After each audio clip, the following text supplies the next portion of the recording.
What's up, guys? It's me, the AO Lee Double X Prince, and I'm here to give you my thoughts on Blade Runner 2049. This isn't gonna be a review of the movie. It's gonna be more of just like some quick thoughts on it because if you want a full review, you can click on the link to my movie reviews down below. But it's just like I just need to get some thoughts out just as far as like how everything came to play because when you hear like the work going into this, like you look at this cast: Jared Leto, Dave Bautista, Ryan Gosling, Harrison Ford, Robin Wright, Ana de Armas. You have some good cast members in this movie. Then Ridley Scott, he's not the best director. He's kind of like the George Lucas of right now, because think about it. Ridley Scott is famous for popular franchises such as Aliens and Blade Runner. But if you brought him back, you probably would have sucked. So they brought in Denis Villeneuve, or however the fuck you say it. He gave us movies such as Arrival, Sicario, Enemy, Prisoners. A bunch of classic movies. Honestly, some of the best movies this entire year. I mean, in the past couple of years. My apologies.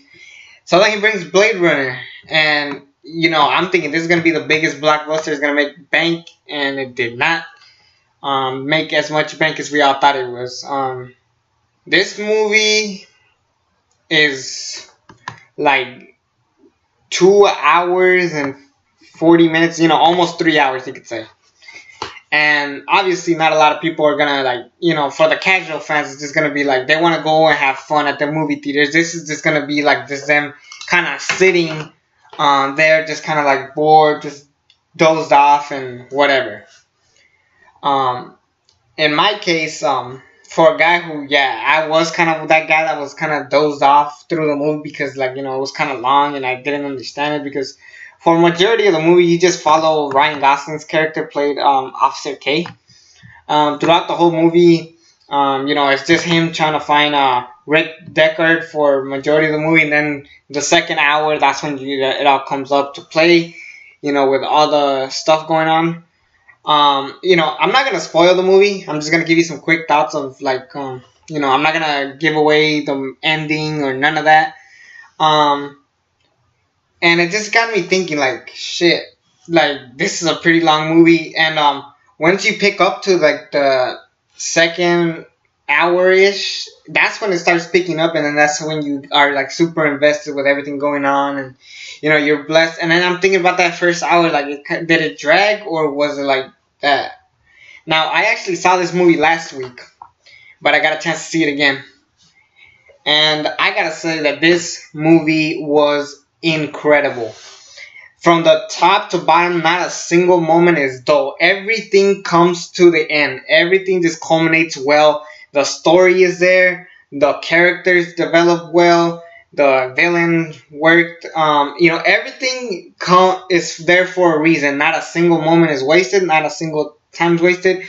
So, in my hand, this is the best movie of the year by far.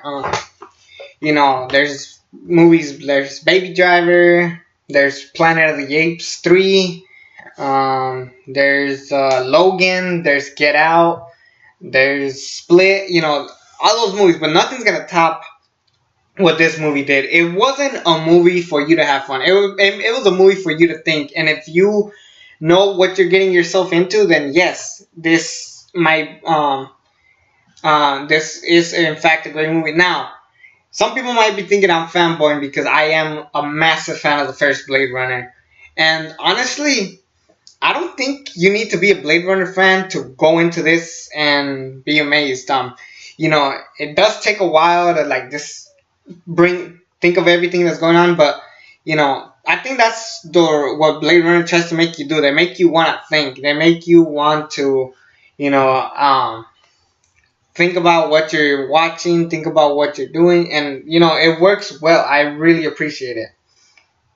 Now, a big question: does this mean we're gonna have a trilogy? You don't have to have a trilogy.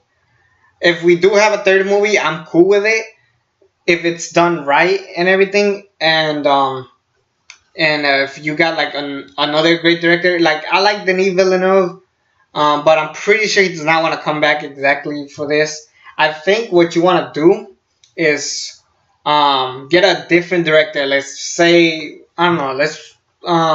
Let's say 20, maybe 30 years from now, whatever.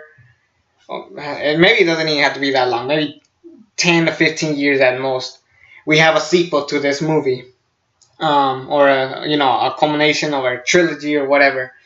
You need to have time to basically have a chance to like forget about the past and worry about the future. This is what I really wish sequels did. I mean, it relies too much on the first one. So we have the first one. Let's do another one. So yeah, let's have this one take its time if we are gonna have a third movie. This movie, this is gonna go down as one of my favorite sequels of all time. It's up there with the Lord of the Rings sequels, of course, Two Towers, Dark Knight, Empire Strikes Back, and I guess Blade Runner 2049 fits in that category as well. So yeah, this is an incredibly well done movie. Yeah, again, not spoiling anything.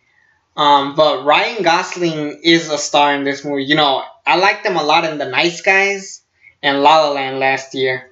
But this is better than, I think, actually, this is like his third best performance, or fourth if you want to say Drive. That's another one that I really enjoyed. But yeah, Ryan Gosling's easily becoming one of my favorite actors working today, which is great. And it's good that we are not always relying on the past when it comes to movies like this. Anyways, I don't know if I want to say anything else. Yeah, as far as like Hollywood goes, I would recommend you guys to take notes. And this is what happens when you trust your director and your writers to do what you want, not just because we have certain like directors leaving movies. Edgar Wright leaving Ant-Man.